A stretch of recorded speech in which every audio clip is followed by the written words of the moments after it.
আয়োজন কৰি থকা হৈছে ভাপত দিয়া মাছ বনাবৰ কাৰণে আৰু তাৰ কাৰণে পোনপ্ৰথমে মই এনেধৰণে আঙঠাত পাতখিলা সেকি ল'লোঁ আৰু গোটেইখিনি পেষ্ট আচলতে আমাৰ দেওৰ ভাস্কৰে তেখেতে ৰেডি কৰি আছে আৰু পেষ্টটোত আছিলে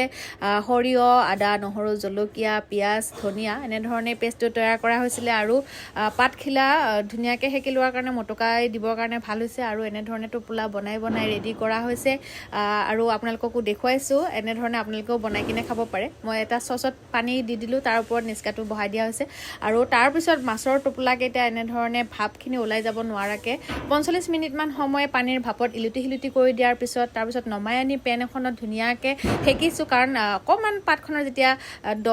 দহি যোৱাৰ এটা স্মেল আহে বৰ ধুনীয়া লাগিছিলে গোন্ধটো তাৰপিছত আমি গোটেইকেইটাই পৰিৱেশন কৰিবলৈ ল'লোঁ আচলতে খুব ধুনীয়া আছিলে পাতত ভাপত দিয়া মাছ খাবৰ কাৰণে আৰু এইখিনি সম্ভৱ হৈছে আমাৰ দেওৰ ভাস্কৰৰ কাৰণে তেখেতে আচলতে খুব ধুনীয়া ৰেচিপি প্ৰস্তুত কৰে আৰু এনেধৰণে আজি আমাক